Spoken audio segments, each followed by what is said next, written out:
하나님의 말씀은 창세기 1장 1절입니다. 창세기 1장 1절.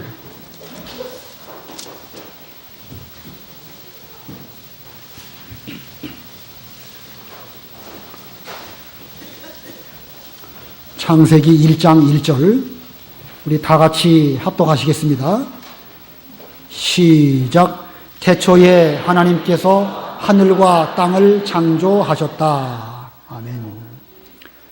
자, 오늘 예배 후에 창조 과학에 관한 특강을 우리가 배우게 되겠는데, 그 이전에 먼저 이 하나님의 창조를 성경에서는 우리에게 무엇이라고 말씀하고 계신가? 우리가 이걸 제대로 알고, 진화론은 거짓된 것이고 하나님의 창조야말로 과학적으로 가장 적합한 것이라 라는 것을 먼저 우리가 성경을 통하여 알아야 되겠습니다.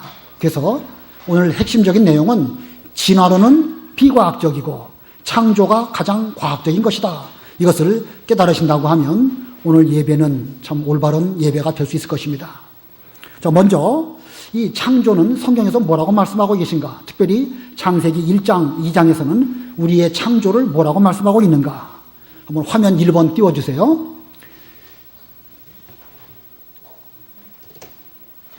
자, 창조는요, 제 앞에 보면 삼위일체 하나님께서 제일 먼저 무엇으로 창조하시고?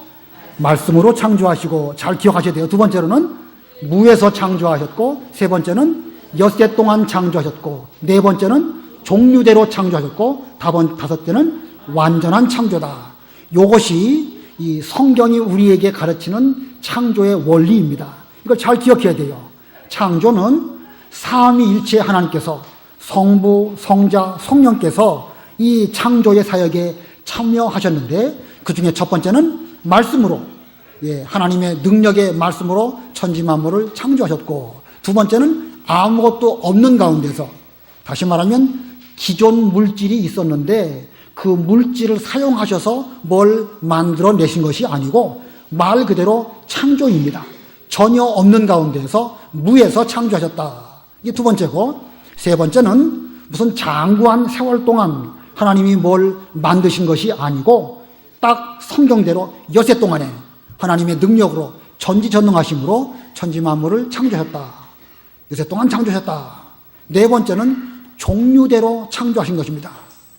세상에 여러 동물, 식물, 또 만물들이 많이 있는데 그 각각을 하나님께서 종류대로 창조하신 것이지, 뭘 하나 만들었는데 그것이 그 이후에 점점점 변화되고 진화되어 가지고 새로운 어떤 이 종류가 탄생하게 된 것이 아닙니다. 하나님은 성경에 분명히 종류대로 창조하셨다고 말씀하고 있습니다. 그다음에 다섯 번째는 완전한 창조. 첫날 하나님께서 모든 것을 지으시고 하나님 보시기에 좋았더라.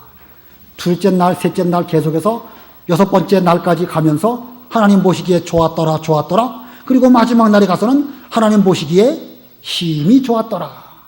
자, 하나님의 창조는 완전한 창조입니다. 뭘 만들어 놓으셨는데 그게 조금은 불완전해서 그 뒤에 세월이 지나면서 차차차차 좋아지는 이런 것이 아니고, 처음 만드실 때부터 완전하게 그 종류대로 창조하셨기 때문에 그 모든 것은 절대 불변으로 또 지금까지 그대로 그 처음의 창조 상태를 유지하고 있는 것입니다.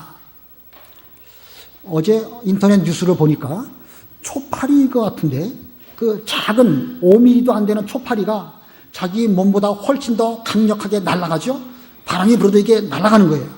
이 과학자들이 어떻게 저 조그마한 물건이 그 생명체가 이 공기의 저항을 가르면서 날아가고 또 갑자기 방향을 척척 바꾸는 것이 이 인간의 과학으로도 신기한 거예요. 그래서 그걸 잘 연구했더니 그 날개에 어떤 특별한 기능이 있어가지고 이것이 날아가다가도 방향을 척 바꿀 수 있는 그런 능력이 있다는 거예요. 우리 비행기가 지금 날아가다가 갑자기 방향을 척 바꿀 수 있습니까?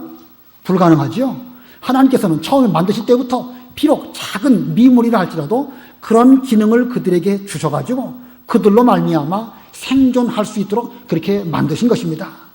이런 것을 볼 때에 하나님의 창조는 참으로 오묘할 따름입니다. 특히 오늘 이 시간에 여러분이 기억할 것은 하나님 만드실 때 종류대로 창조했다는 것입니다. 창세기 1장 24절 다 같이 합독하십니다. 화면 보시고 시작. 하나님께서 땅은 생물로 그 종류대로 가축과 기는 것과 땅의 짐승을 그 종류대로 내라 말씀하심으로 그대로 되었다. 자, 이 성경에는 분명히 종류대로 하나님께서 창조했다고 이렇게 말씀하고 있습니다. 오늘 이 하나님께서 창조하신 이 5가지 원리, 창세기 1장에 나와 있는 5가지 원리, 말씀으로 창조, 무에서 창조, 예세 동안 창조, 종류대로 창조, 완전한 창조, 잘 기억하시고 이 성경적인 신앙에서 흔들리지 않는 여러분들이 다 되시기를 바랍니다. 자, 그럼 이 진화론이라는 것은 어디서부터 나왔을까? 진화론의 근원이 무엇일까? 19세기에 이르러서 사람들의 과학이 많이 발달했습니다.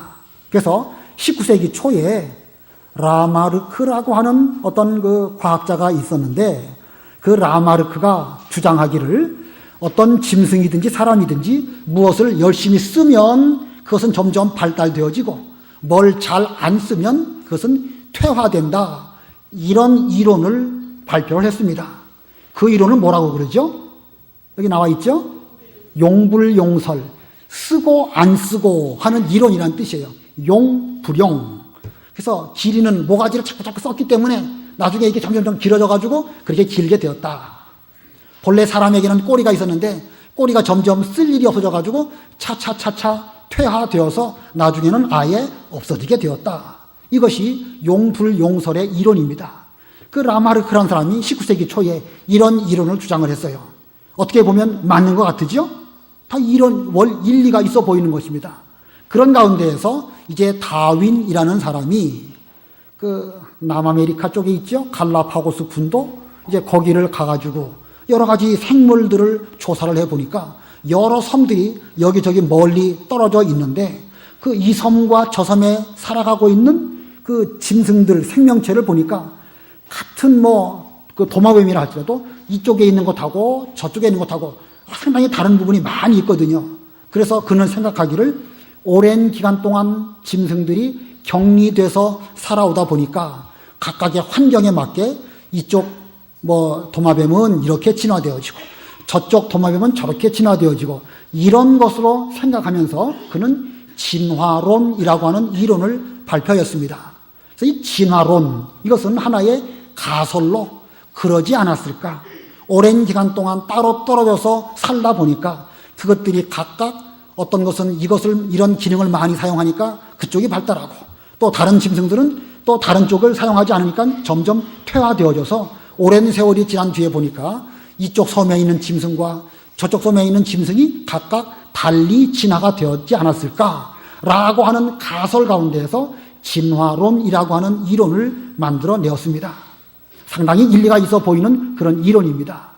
그리고 이제 19세기 말 즈음에 멘델이라고 하는 사람이 유전 법칙을 발견했죠. 그래서 그건 유전학, 무슨 나팔꽃인가요? 무슨 분꽃이든가 뭔가 꽃을 통해 가지고 이제 식물들을 교배하고 2대, 3대 가면서 그 부모로부터 그 이전의 부모 세대로부터 물려받은 것이 후대에게 그대로 계승된다라는 것을 보면서 이 다윈의 진화론도 과학적인 것으로 사람들은 점점 생각하게 되었습니다. 자, 그래서 19세기나 20세기 초까지만 해도 이 진화론은 아주 과학이라고 사람들은 생각했는데 20세기에 이르러서 유전자가 발견이 되었죠. 유전자. 그래서 사람의 몸은 이 유전자가 있다는 거예요. 그래서 요즘에 게놈 프로젝트 다 들어보셨죠? 나이 드신 분들은 잘 이해가 안 될지도 모르겠는데 사람의 몸에는 그 작은 세포, 아주 작은 세포 속에도 그 유전자가 있어가지고 그 유전자로 말미암아 부모로부터 그 자녀대로, 자녀로부터 그 후대로 계속해서 계승된다는 거예요. 그래서 사람이 머리를 많이 쓰면 대머리가 되고 머리를 안 쓰면 머리숱이 많고 그게 아니고 본래부터 부모의 머리에 그런 것이 있고 그 유전자를 물려받았기 때문에 저처럼 어떤 사람은 여기가 머리가 빠진 사람도 있고 어떤 사람은 앞머리가 빠진 사람도 있고 어떤 사람의 귀는 귓바퀴가 이렇게 처진 사람도 있고 어떤 사람은 귓바퀴가 이렇게 부는 사람도 있고 이게 뭐 때문에 이렇게 되는 거예요? 유전자 때문에 그래요. 유전자 때문에. 그게 과학이에요. 그래서 20세기에 이르러서 이 유전자가 분명하게 드러났기 때문에 그 다윈의 진화론이라든가 혹은 라마르크의 용불용설은 그건 과학적이 아니다라고 이미 과학적으로 판명이 된 사실입니다. 이미 과학적으로 그 진화론은 과학이 아니다, 용불용설은 틀렸다라고 이렇게 결론이 된 상황인데, 사람들은 오랫동안 이 진화론을 학교에서 배우고 또 여러 번 듣다 보니까 그걸 우리도 모르게 잠재적으로 받아들이고 있는 거예요. 5시 40분에, 5시 20분에 KBS에서 여러 가지 동물에 대한 것들 쭉 보여주죠. 근데 그 사람들이 설명할 때 보면 항상 진화론적인 바탕으로 그것들을 설명하는 거예요. 그러니까 듣는 학생들이나 젊은 사람들은 그렇겠구나, 그렇겠구나. 뭔가 껐덕껐덕 하면서 맞는 것처럼 받아들여지지만 이미 그 진화론은 과학이 아니라고 판명이 된 사실인데도 불구하고 사람들은 그 진화론을 그냥 받아들이고 있는 것입니다. 자, 이거 볼 때에 이 얼마나 잘못된 쪽으로 지금 우리들이 가고 있는가라는 것을 알 수가 있습니다.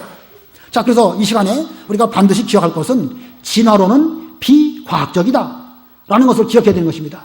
따라서 해보세요. 진화론은 비과학적이다. 예, 다시 한번 진화론은 비과학적이다. 왜냐하면 1번 유전학에 맞지 않기 때문에 그렇습니다. 그렇죠. 아까 설명드렸잖아요. 멘델이라는 사람이 유전학을 이렇게 성립했는데 그 유전학에 맞지가 않습니다. 유전자의 원리에 전혀 맞지가 않습니다. 두 번째 원리는 거기 써 있죠. 엔트로피의 법칙에 맞지 않는다. 이거 뭐 어려운 말이에요. 다 이해하기가 쉽지 않습니다. 간단하게 설명하면 엔트로피의 법칙이란 것은 어떤 건물을 만들었는데 건물이 세월이 지나가면 지나갈수록 그게 점점 낡아지겠습니까? 더 새로워지겠습니까? 당연히 낡아지지요. 세상의 모든 것들은요, 점점 낡아질 수밖에 없지, 그것들이 어떤 조건과 무슨 상황에 따라 가지고 더 좋아지는 쪽으로 절대 갈 수가 없다는 것이 엔트로피의 법칙이고, 이 법칙은 그 수학적으로도 증명된 것이고 과학적으로도 확실하게 증명된 원리입니다. 천하 모든 원리들은 이 법칙 안에서 되어지도록 이것이 과학자들에 의해 가지고 만들어낸 발견된 법칙이 바로 이 엔트로피의 법칙입니다. 그러니까 어떤 특이한 상황 가운데에서 새로운 무슨 신기한 것이 절대 나올 수가 없다는 것입니다. 여기 볼펜이 있는데 이 볼펜은요, 플라스틱으로 만들어진 것이고 이 안에 있는 잉크 역시도 그 석유화학물 이런 것들로 만들어진 것입니다. 다 석유를 원래서 만들어진 거예요. 자, 그렇다고 한다면 석유가 여기 많이 있어요. 석유가 무지무지하게 많이 있는데 어떤 특별한 경우에 하늘에서 번개가 치고 에너지가 막 있고 그래가지고 온도와 습도가 딱 맞고 그러면 그 석유 가운데에서 우연하게 이런 볼펜이 척 나올 수가 있습니까? 없습니까? 있다고 하는 사람이 병신이지. 그죠? 그렇다고 상하는 게 병신이지. 근데 진화론자들은 그게 설명이 안 되니까, 진화의 원리가 설명이 안 되니까 자기 석유가 많이 있는데 그 가운데서 100년, 200년, 만년, 억년 가다 보면 어떤 특별한 경우에 하늘에서 번개가 번쩍 치고 무슨 화학물질이 따오고 산소와 질소가 막 어떻게 작용을 해가지고 거기서 볼펜 같은 것이 처음에 나오게 되었지 않겠느냐라고 가설을 말하는 것입니다. 그런데 이것이 지금 말한 엔트로피의 법칙에 맞지가 않는다는 것입니다. 요즘 우리나라에 반도체 수출 많이 하죠? 그 반도체라는 게 결국은 실리콘이고 실리콘이라는 게 바로 모래 같은 것입니다. 자, 이 모래, 백사장 모래가 얼마나 많습니까? 우리나라 백사장은 이건 약과예요.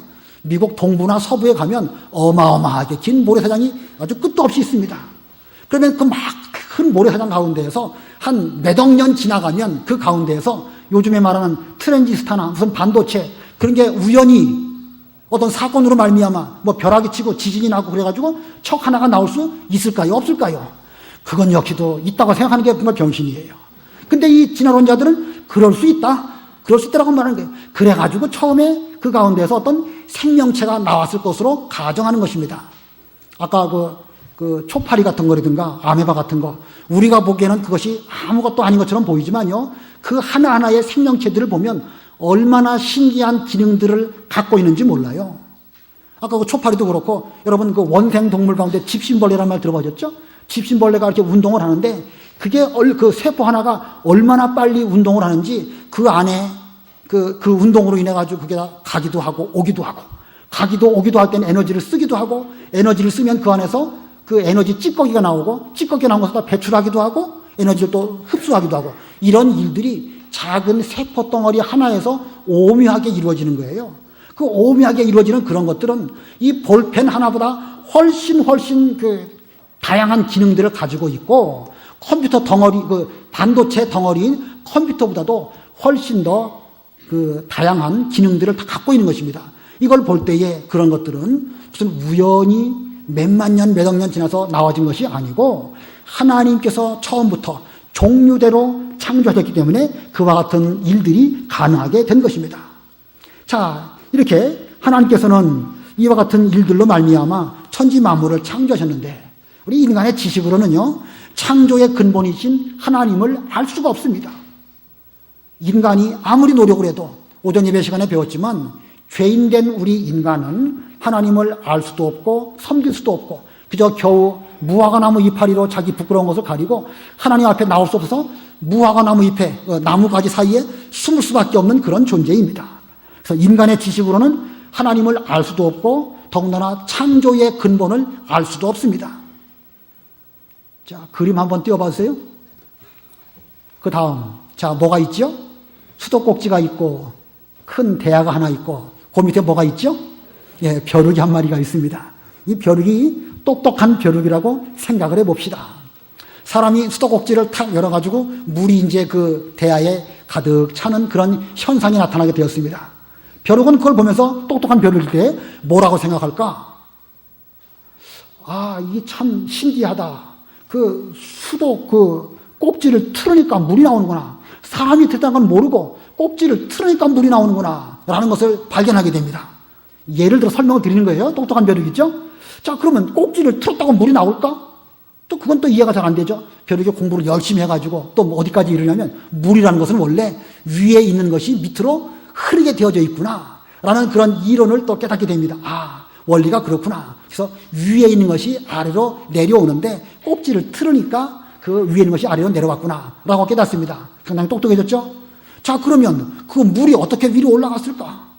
아, 원래 이 물은 물탱크 위에 있었는데 거기 있는 것이 내려왔구나. 점점 벼룩이 똑똑해져가지고 이제 수도꼭지의 이론, 또 물이 높은 데 올라간 거, 그리고 사람이 모터에 의해 가지고 위로 올라간 거, 모터는 또 어떻게 돌아갈까? 전기는 또 어떻게 일어날까? 전자가 왔다 갔다 하는 거, 전자가 왜 왔다 갔다 할까? 양자공학 등등등등을 벼룩이 자꾸 알아가는 거예요. 알아가지만 그는 한계가 있죠? 그 원래 물은 왜 대야에 들어가게 됐어요? 사람이 꼭지를 틀으니까. 근데 사람을 모르는 그 벼룩 입장에서는 눈에 보이는 현상만 보면서 물이 차는 이유, 위에서 내려오는 이유, 모터의 원리, 전기의 원리, 점점 어떤 눈에 보이는 현상들을 발견 많이 하지만 궁극적으로 사람이 꼭지를 틀어가지고 나오는 것에서는 알 수가 없는 거예요. 왜냐하면 벼룩의 차원에서는 도무지 그 사람의 세계를 알 수가 없기 때문에 그런 것입니다. 마치 우리 인간이 그와 같은 거예요. 인간이 공부를 많이 하고 지식을 많이 발달합니다. 그러다 보니까 물이 위에서 내려가는 것, 아래로 내려가는 것도 알고 전기도 발견하고 또 그래서 물을 아래에서 높은 데로 위로 올리고 전기의 이론도 다 알고 반도체 원리도 알고 컴퓨터도 알고 다 아는데 궁극적으로 사람은 뭘 몰라요? 궁극적으로 사람이 무엇을 모르면 하나님을 모르는 상황에서는 하나님이 틀었기 때문에 물이 나온다는 원리는 이룰 수가 없는 것입니다. 이게 현재의 인간들의 모습입니다. 인간들이 과학이 많이 발달해서 눈에 보이는 현상을 보면서 아, 이런 현상이 왜 이렇게 됐을까? 과학적으로 연구하고 많이 발전했습니다. 그러나 인간이 아무리 연구를 많이 해보았자 그 인간의 수준은 결국은 인간의 한계에 머물 수밖에 없습니다. 인간이 하나님의 차원에까지는 올라갈 수가 없는 것입니다. 그래서 여기 화면에 뭐라고 써 있죠? 읽어봅시다. 시작. 예, 사람이 아무리 똑똑하고 연구를 많이 해도요, 눈에 보이는 현상만을 알 뿐이지 하나님의 창조의 원리나 우리가 죄인된 그런 이유라든가 또 하나님의 궁극적인 창조의 그 목표라든가 이런 것들은 모르는 거예요. 여러분 오늘 오전 시간에 그 창조의 목적이 무엇인지 배웠죠? 단순히 에덴 동산에만 살게 하신 것이 아니고 사람으로 하여금 하나님을 알고 섬겨서 이 땅에서 하나님의 아들로 살다가 나중에 에덴 동산이 아니고 천국에 가서 살게 하시려는 목적을 가지시고 천지 만물을 창조하시고 인간들에게 전도를 하신 것입니다. 이것은 하나님이 우리에게 알려주시지 않는 범위 내에서는 사람은 절대 알 수 없습니다. 하나님 앞에서 사람은 뛰어봤자 벼룩일 뿐입니다. 그러면 어떻게 우리가 이 창조의 원리를 알 수 있을까? 하나님께서 우리에게 알려주셔야 되는 거예요. 하나님께서 우리에게 알려주셔야만이 우리는 창조의 원리라든가 여러 가지 하나님의 뜻을 알 수가 있는데, 그것을 우리는 계시라고 합니다. 계시라는 게 뭐죠? 열어서 보여주시는 것인데, 하나님께서는 우리 인간들에게 여러 가지를 통해 가지고 하나님의 솜씨가 얼마나 위대하신지를 열어서 보여주십니다. 이걸 봐도 우리 인간들은 잘 몰라요. 아까 제가 말씀드린 그 초파리, 그 파리가 날아가는 거, 이런 거 하나만 봐도 얼마나 신기한지 몰라요. 매미에는 눈깔이 몇 개나 된다고 그러죠? 한 7만 개 된다고 해요. 7만 개. 수없이 많은 그 눈을 갖고 있는 그런 걸 볼 때에 얼마나 다양한 하나님의 솜씨가 이 우주 만물에 가득 탄지 모릅니다. 이걸 보면 알아야 되는데 그걸 몰라요. 왜냐하면 우리의 인간은 죄로 말미암아 그 하나님에 대해서 우둔해져 있기 때문에 그렇습니다. 그래서 하나님께서는 우리 인간들에게 특별 계시로 일깨워 주셨는데, 그 특별 계시가 뭐죠? 하나님께서 우리에게 주신 바 특별 계시, 그게 뭡니까? 성경입니다. 성경을 통하여 하나님의 창조의 목적과 또 앞으로 인생이 가야 될 길이라든가 어떻게 구원을 받는다라든가 모든 것들을 성경을 통해서 우리에게 보여주셨습니다. 그러므로 우리는 성경적으로 뭐든지 생각하는 것이 가장 지혜로운 방법이고, 아까 같이 뛰어봤자 벼룩의 수준에서 우리는 좀 더 신령한 차원으로 하나님의 세계로 들어갈 수 있는 길을 얻게 되는 것입니다. 이것이 바로 믿음입니다. 믿음. 근데 지금 시대에 사람들은 이 진화론의 허구에 빠져가지고 점점 인간들이 잘못된 쪽으로 가고 있어요. 진화론이 얼마나 심각한 문제를 일으키는가. 여러분, 공산주의 운동이 그 근원이 어디에 두고 있는지 아셔요? 그게 진화론에 두고 있는 거예요. 공산주의자들은 모든 사람은 무엇으로 되어 있다고 믿죠? 사람은 영혼을 부정하고 단순히 물질로만 이루어진 것으로 아는 것입니다. 이 공산주의 원리가 이 진화론과 같은 그 뿌리를 가지고 있습니다. 이 진화론자들은 사람의 심리나 영혼의 기능이나 이런 것들을 알기 위해서 짐승들의 행동을 연구합니다.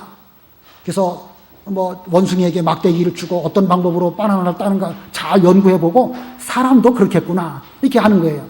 상당히 맞아 보이죠? 맞는 것처럼 보이지만 거기에 심각한 오류가 있는 거예요. 원숭이와 사람은 근원적으로 유전자 자체가 다르고 모든 게 다 다릅니다. 그런데 원숭이의 행동을 보고 사람을 연구하는 거예요. 그래가지고 이 교육 이론에도 이 진화론을 갖다가 대입을 해서 이 사람을 교육할 때는 어떻게 하는 것이 좋겠다라는 그 교육 이론이 많이 나오고 있습니다. 그래서 뭐죠? 무슨 그 교육이 갑자기 생각이 안 나네.